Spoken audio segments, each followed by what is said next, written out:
મિત્રો, આજે વાવ થરાદની જનતાએ જબરદસ્ત રંગ રાખ્યો. જે પોતાની એકતા, સંગઠન શક્તિ અને તાકાત સડકો પર બતાવી છે, સેલ્યુટ કરું છું, વંદન કરું છું.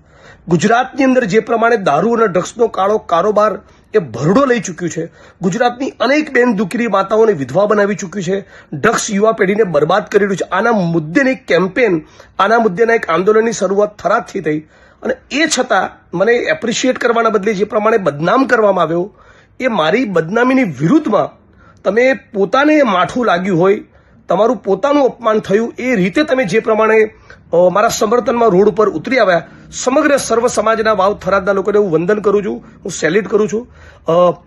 જ્ઞાનીબેન ઠાકોર, ગુલાબસિંહભાઈ રાજપૂત અને આખા દલિત સમાજના બધા જ અગ્રણીઓ, સર્વ સમાજના વડીલો, આગેવાનો, ક્ષત્રિય સમાજ, ચૌધરી સમાજ, ઠાકોર સમાજ મોટી સંખ્યામાં બધા જ લોકોએ જે પ્રમાણે સમર્થન કર્યું છે, બધા લોકોને હું દિલથી અભિનંદન પાઠવું છું, ધન્યવાદ કરું છું. અને આ જ પ્રમાણે સાથે મળીને આપણે લડતા રહીશું અને આખું થરાદ, આખું બનાસકાંઠા, આખું ગુજરાત એ ડ્રગ્સ મુક્ત બને એના માટે પ્રયત્ન કરતા રહીશું. હવે વધુ એક તાકાતવાળો કાર્યક્રમ 6 ડિસેમ્બરે કરીશું.